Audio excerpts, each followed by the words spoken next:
अब तक हमने देखा, मंत्रिमंडल से त्यागपत्र देने के बाद डॉक्टर श्यामा प्रसाद मुखर्जी कांग्रेस के राष्ट्रवादी विकल्प के निर्माण में लगे थे।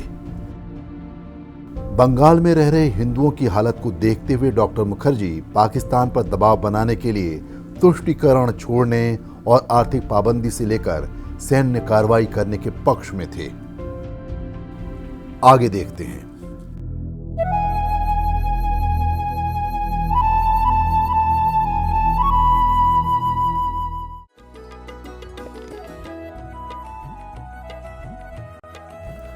डॉक्टर श्यामा प्रसाद मुखर्जी ने शांति निकेतन को केंद्रीय विश्वविद्यालय का दर्जा दिलाने के लिए सदन में बिल प्रस्तुत किया और इस पक्ष में ही सारे संशोधन भी हुए।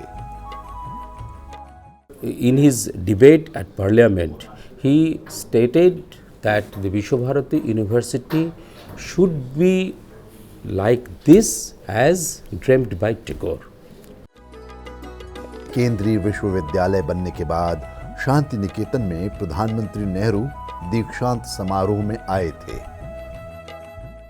अब इस स्थान को जवाहर वेदी के रूप में जाना जाता है। गुरुदेव रविंद्रनाथ टैगोर और डॉक्टर श्यामा प्रसाद मुखर्जी के बीच के अगाध प्रेम ने कलकत्ता विश्वविद्यालय और विश्व भारती विश्वविद्यालय को उन्नति का रास्ता दिया। 28 मार्च 1951 को मुखर्जी भारत पाकिस्तान के बीच व्यापार के मुद्दे पर गरजे। अगर मैं गलत नहीं हूं तो हर दिन करीब 250 वैगन कोयला भरकर भारत से पश्चिमी पाकिस्तान जा रहा है ताकि वो कश्मीर पर हमले की तैयारी कर सके। क्या कोई और देश ऐसी आत्मघाती नीति अपनाता है? पूर्व लोकसभा अध्यक्ष सोमनाथ चटर्जी को भी मुखर्जी याद आते हैं। My father N.C. Chatterjee was a member of parliament from first parliament. He was then in Hindu Mahasabha, which supported Dr. Mukherjee. Dr. Mukherjee was a great speaker, both outside and inside parliament. हम छोटा जब थे दिल्ली जाते थे पिताजी के साथ, उनको ही कुटी में रहता।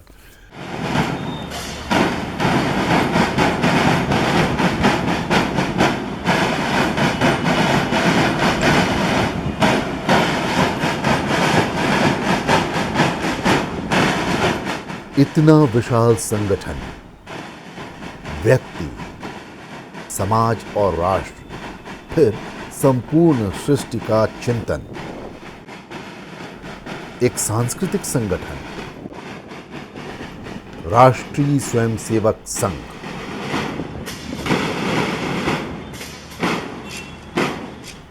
इसकी स्थापना डॉक्टर केशव बलिराम हेडगेवार ने की थी।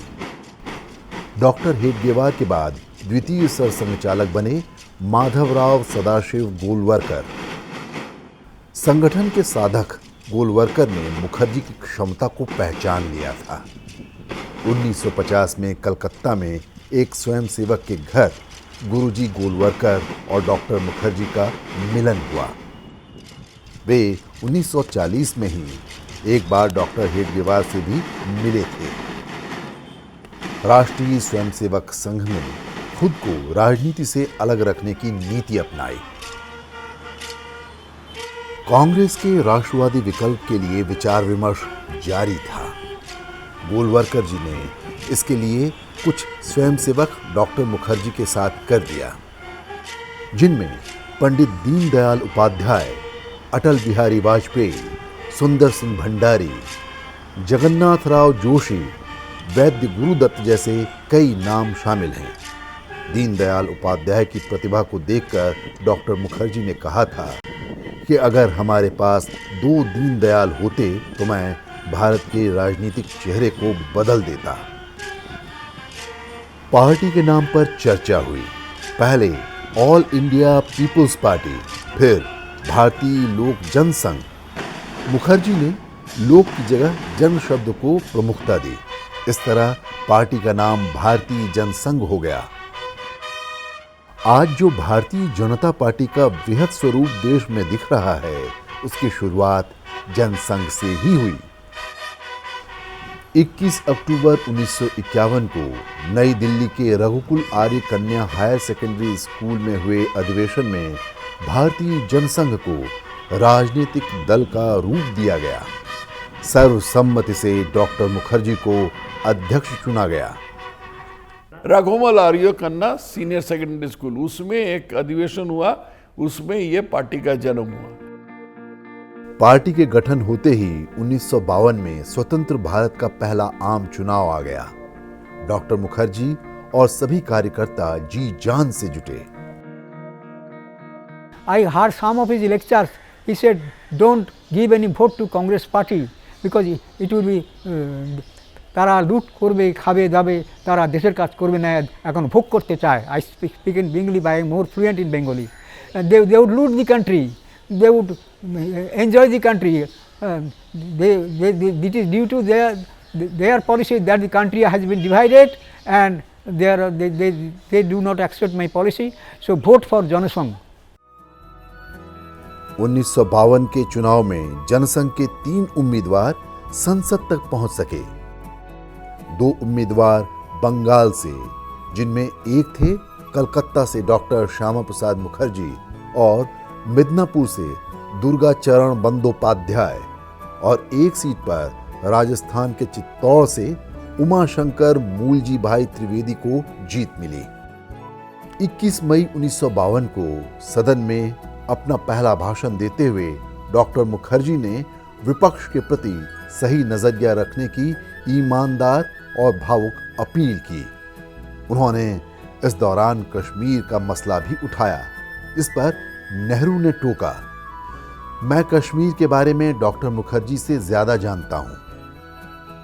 इस पर मुखर्जी ने कहा कि वे कहते हैं कि वे ज्यादा जानते हैं, इसलिए अब मैं जानना चाहता हूं कि क्या कश्मीरी पहले भारतीय हैं और फिर कश्मीरी, या कश्मीरी पहले कश्मीरी हैं और फिर भारतीय।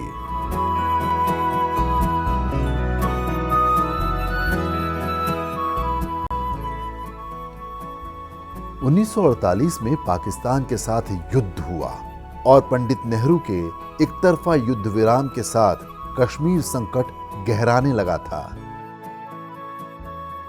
विलय के दस्तावेजों पर महाराजा हरि सिंह ने हस्ताक्षर करते समय आपातकालीन प्रशासन के प्रमुख के तौर पर शेख अब्दुल्ला को राज्य की कुर्सी पर बिठा दिया था। 24 मार्च 1952 को शेख अब्दुल्ला कैबिनेट के राजस्व मंत्री ने कहा कि जम्मू व कश्मीर राज्य भारतीय संघ के अंदर एक गणतंत्र होगा। 7 अगस्त 1952 को डॉक्टर मुखर्जी ने लोकसभा में कश्मीर का मुद्दा उठाया। वो गरज पड़े, एक देश में 2 विधान, 2 प्रधान और 2 निशान नहीं चलेंगे। जम्मू के प्रेमनाथ डोगरा प्रजा पार्टी की अगुवाई में भारत के साथ विलय की लड़ाई लड़ रहे थे। 9 और 10 अगस्त 1952 को जम्मू में प्रजा परिषद के सम्मेलन में डॉक्टर मुखर्जी शामिल हुए। कठुआ में भी उन्होंने भाषण दिया। तब उन्होंने कहा था, हम विधान लेंगे या बलिदान देंगे। तब से ही सीमा पार से साजिशकर्ता कठुआ को निशाना बनाते रहे हैं। इस क्रम में कश्मीर जाकर शेख से 6 घंटे की वार्ता हुई। बाद में युवराज कर्ण सिंह से भी बात हुई, जो सदर रियासत भी बनाए गए थे, यानी राष्ट्रपति। मुखर्जी को परमिट प्रणाली पर कड़ा ऐतराज था। मुखर्जी ने रक्षा मंत्री को पत्र लिखकर परमिट प्रणाली में कानूनी प्रावधानों की जानकारी मांगी, लेकिन कोई जवाब नहीं मिला। हंसते हुए बंगाल को जिन्होंने उजड़ते देखा था, वो डॉक्टर मुखर्जी कश्मीर पर मंडरा रहे संकट को साफ साफ देख रहे थे। रावी, तवी, सतलज, झेलम, चिनाव का अस्तित्व मिट तो नहीं जाएगा। उन्होंने बिना परमिट वहां जाने की ठान ली, ताकि देश को पता तो चल सके कि असलियत क्या है।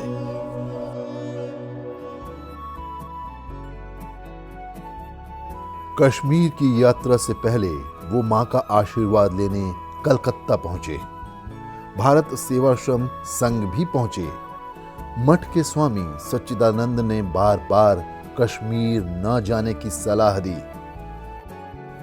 पटना में ठाकुर प्रसाद ने कहा कि कुछ भी खाने से पहले किसी भरोसे वाले को खिलाना। इन सबसे बड़ी बात ये कि सबसे महत्वपूर्ण चेतावनी कांग्रेस की नेता सुचेता कृपलानी ने दी कि आप जानते नहीं हैं उन्हें। ये एक अनहोनी की आशंका थी। डॉक्टर मुखर्जी के पौत्र ने बताया कि उन्हें याद है जब वे कश्मीर के लिए निकले थे। The day he left for Delhi on his way to Kashmir, he was in Bombay and in my maternal grandfather's house. And I remember I spent the night with him, and early morning he left by plane, which I did not know, and I had been very much upset because of that. That's all about all I remember. बात यह है कि I was very fond of my grandfather, and my grandfather was also very fond of me. I was the eldest grandson. So, I spent time with him. I remember he was going away somewhere, I didn't know where, and I said, I want to go with you. So he said, no, yes, I'll take you, but he left very early in the morning, catching a flight to Delhi on his way to Kashmir, which I only knew later on. 8 मई 1953 को सुबह 6:30 बजे doctor Mukherjee Delhi railway station से passenger train लेकर पंजाब के रास्ते जम्मू के लिए निकले। वैद्य गुरुदत्त, अटल बिहारी वाजपेयी, टेकचंद, बलराज मधोक उनके साथ थे। रास्ते में टेलीग्राम से शेख को सूचना भी दी गई। दिल्ली से वो गए पहले अंबाला, अंबाला से करनाल, करनाल से नीलोखेरी, नीलोखेरी से सिरसा, सरहिंद, उसके बाद जलंधर, और एकदम आखिर में वो गुरदासपुर पहुंचे। सफर में सभी स्टेशन पर लोगों की भारी भीड़ थी। सड़कों पर भी लोग उन्हें देखने के लिए उमड़ रहे थे। इसी क्रम में इलस्ट्रेटेड वीकली ऑफ इंडिया में उनकी तस्वीर छपी थी। इलस्ट्रेटेड वीकली जो एक मैगजीन हुआ करता था, उसका एक इशू में ये एक फीचर निकला था, आफ्टर नेहरू हु, नेहरू जी के मौत के बाद कौन भारत के प्रधानमंत्री बनने वाले हैं, और उसमें सोचा गया था मुखर्जी और जेपी नारायण, जयप्रकाश नारायण और डॉक्टर मुखर्जी, ये दोनों आदमी को नाम सोचा गया था। जालंधर से उन्होंने बलराज मधोक को वापस भेज दिया। अमृतसर के लिए जा रही ट्रेन में पंजाब पुलिस के डिप्टी कमिश्नर ने कहा कि वे उन्हें गिरफ्तार करने आए हैं, लेकिन वे खुद हैरान थे कि गिरफ्तारी के बजाय अब मुखर्जी को जम्मू और कश्मीर की सीमा में दाखिल कराने के निर्देश मिले। यानी साजिश रची जा चुकी थी। डॉक्टर मुखर्जी को पंजाब में नहीं बल्कि जम्मू व कश्मीर में गिरफ्तार किया जाना था, ताकि वे भारतीय सर्वोच्च न्यायालय के अधिकार क्षेत्र से बाहर पहुंच जाएं। डॉक्टर मुखर्जी और उनके साथी शाम 4 बजे माधोपुर चेकपोस्ट पहुंचे। रावी नदी पर पुल था और दोनों राज्यों की सीमा बीच पुल पर थी, और बीच पुल पर जम्मू व कश्मीर पुलिस के जवान खड़े थे। 10 मई को श्यामा प्रसाद मुखर्जी गिरफ्तार कर लिए गए। 10 मई महाक्रांति का दिन था। 1857 में 10 मई को ही भारत की आजादी की प्रथम चिंगारी फूटी थी। जम्मू के लिए निकले मुखर्जी को श्रीनगर सेंट्रल जेल पहुंचाने का आदेश था। संसद से सड़क तक जिसकी दहाड़ का लोहा विरोधी भी मानते थे, उन श्यामा प्रसाद मुखर्जी को गुपचुप तरीके से एक बंद जीप में ले जाया जा रहा था। जम्मू में हजारों लोग तवी ब्रिज पर रात भर इंतजार करते रह गए। मुखर्जी को अगले दिन दोपहर 3 बजे श्रीनगर के सेंट्रल जेल पहुंचाया गया। साजिश की कड़ी में गिरफ्तारी आदेश से पलटने के बाद गैर परमिट वाला अध्यादेश था, जिसके तहत 10 मई को मुखर्जी गिरफ्तार हुए, जबकि उसे सदर रियासत ने 11 मई को जारी किया था। गैर परमिट घुसने की बात की झूठ शेख अब्दुल्ला ने फैलाया था। मधोक ने सुप्रीम कोर्ट के जस्टिस मेहरचंद से मदद मांगी, लेकिन वे भी कुछ करने की हालत में नहीं थे। डॉक्टर मुखर्जी को जिस जगह पर बंदी बनाया गया था वह वाकई एक बहुत छोटा सा मकान था। श्रीनगर शहर से काफी दूर था, जिसे उपजेल बना दिया गया। गुरुदत्त वैद्य और टेकचंद को भी वहीं रखा गया था।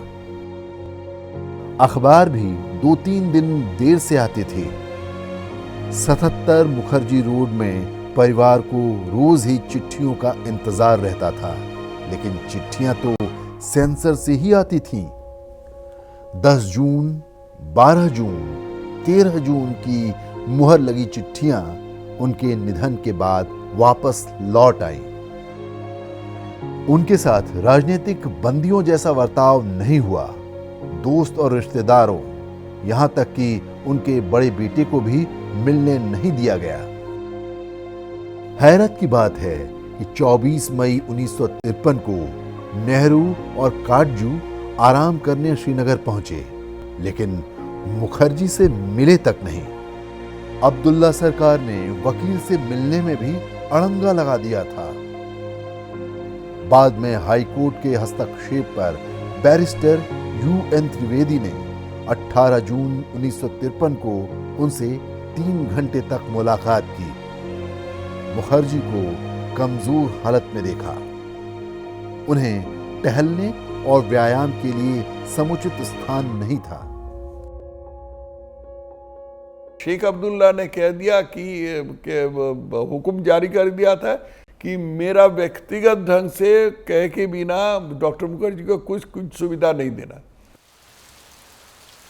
19 जून की रात मुखर्जी को सीने में दर्द उठा, बुखार भी आया। 20 जून 1953 को डॉक्टर अली मोहम्मद ने स्ट्रेप्टोमाइसिन इंजेक्शन लेने की सलाह दे दी, जिसे मुखर्जी ने रोका तो अली ने नए तर्क ढूंढ लिए। गुरुदत्त वैद्य का कहना था कि उनके कहने के बावजूद उनकी बीमारी की खबर किसी भी रिश्तेदार को नहीं दी गई। 22 जून 1953 को सुबह 4 बजे उन्होंने सीने में दर्द की बात कही थी। डॉक्टर मुखर्जी को बुखार भी था। उन्हें किसी अच्छे नर्सिंग होम के बजाय 10 मील दूर राजकीय अस्पताल के स्त्री रोग वार्ड में ले जाया गया, वो भी सीढ़ियों से चढ़ाते उतारते हुए। 23 जून 1953 को सुबह करीब 3:45 बजे प्रेमनाथ डोगरा, गुरुदत्त वैद्य, बैरिस्टर त्रिवेदी और टेकचंद को अस्पताल पहुंचने को कहा गया। ये लोग सुबह करीब 4 बजे अस्पताल पहुंचे, जहां उन्हें बताया गया कि डॉक्टर मुखर्जी का सुबह 3:40 पर निधन हो गया है। अस्पताल में क्या हुआ ये अब तक रहस्य है। ये रहस्य क्या है ये कहना मुश्किल है, लेकिन मैं डॉक्टर साहब, मैं उनकी बेटी सविता बनर्जी को मैं जब इंटरव्यू किया था पुणे में, सविता बनर्जी जो है वो मुझे कही थी कि मैं रोने लगा, मैं बहुत रोने लगा और कहा कि उनको पाँव पकड़ लिया और नर्स को, और मैंने कहा कि आप किसी तरह से बता दो कि क्या हुआ था। तो रामदुलारी टिक्कू बाद में मान लिया और बताने लगा। 23 जून को उन्होंने फिर थोड़ा दुख होने लगा, सीने में दुख होने लगा। तो रात को दुख होने लगा, तब मैं डॉक्टर अली मोहम्मद को फ़ोन किया। तो डॉक्टर अली मोहम्मद ने उसके पहले ही एक एम्पुल दे के गया था मुझे। तो कहा कि वो एम्पुल जो मैं दे के गया, वो एम्पुल से तुम एक इंजेक्शन फोड़ दो। तो मैं इंजेक्शन फोड़ दिया। जैसे मैंने फोड़ दिया, डॉक्टर मुखर्जी ने चित्कार करने लगा कि जल रहा है, मुझे जल रहा है। हालत बिगड़ गई और सुबह 2:15 बजे उनकी मौत हो गई थी, न कि सुबह 3:40 पर। सुबह 5:45 बजे मुखर्जी रोड पर फोन आया कि डॉक्टर श्यामा प्रसाद मुखर्जी की मौत हो चुकी है। The first information came, I remember in the morning, early morning, a day following his death, just conveying that he is dead, his body will be sent back to Calcutta. Mukherjee का पार्थिव शरीर Dumdum airport पर करीब शाम 8:55 पर उतारा गया। बड़े बेटे अनुतोष ने पहला काम किया कि अब्दुल्ला के दिए हुए शॉल को उठाकर फेंक दिया। ट्रक को 77 आशुतोष मुखर्जी रोड पहुंचने में 7 घंटे लगे। ट्रक 4 बजे सुबह पहुंचा। आमतौर पर इस दूरी को तय करने में 1 घंटे से भी कम वक्त लगता है। अगले दिन भी सड़क पर सैलाब था। कलकत्ता के केवड़ा तल्ला घाट पर बड़े बेटे ने मुखाग्नि दी। वहां उनका एक स्मारक भी है। हमने डॉक्टर मुखर्जी के भतीजे चित्तोतोष मुखर्जी से बातचीत की, जो कानूनविद होने के साथ साथ मुंबई हाई कोर्ट के चीफ जस्टिस भी रहे हैं। One part of it, which is of course was never proved, whether there was a deliberate attempt to kill him or to. It is this much is sure. There was 2 things. One is his detention in Kashmir was illegal. In fact, habeas corpus application in